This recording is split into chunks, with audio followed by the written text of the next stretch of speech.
Hi, I'm Miss Hearn. Let's get started. So for this one, we're going to be using a combination of product, quotient, and power rules.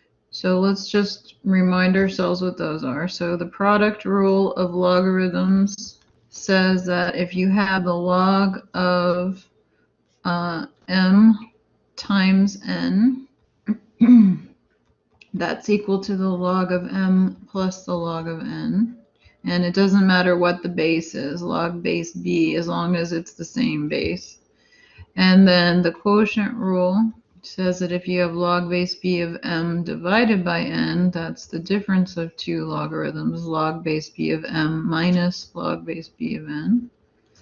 And the power rule says that if you have n times log base b of m, then that's the same as, well, actually, I have that on the wrong side. I like to do it the other way.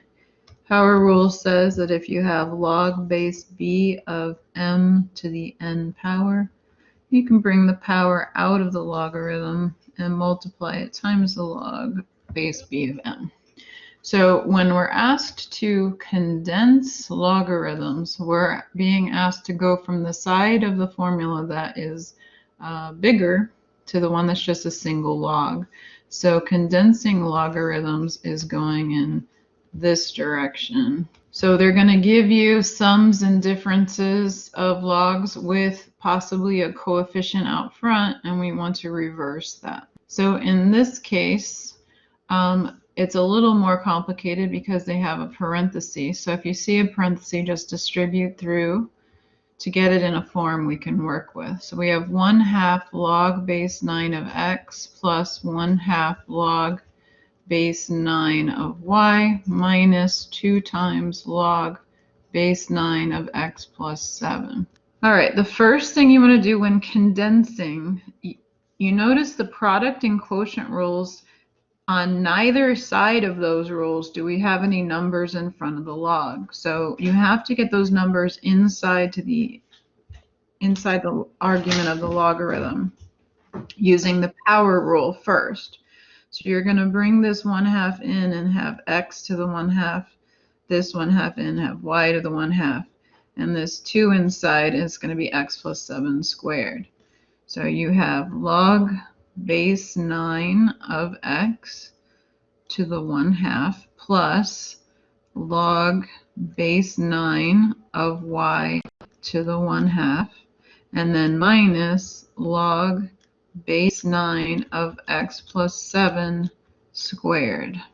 And then any terms that are being added, this product rule tells us we can write it as multiplication inside of a single log. So for example, these two here are being added.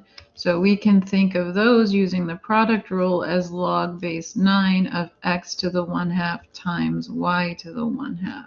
And then when you subtract two logs, that's the same as dividing inside of one single logarithm. So you're using the quotient rule. So this is going to be log base 9 of x to the 1/2, y to the 1/2, which came from the first log. That's going to go in the top of the quotient of the fraction. And then in the bottom, you have your x plus 7 squared. That comes from the inside of the log that was being subtracted. That always goes in the bottom. I hope you found this video useful. If you did, please remember to like it.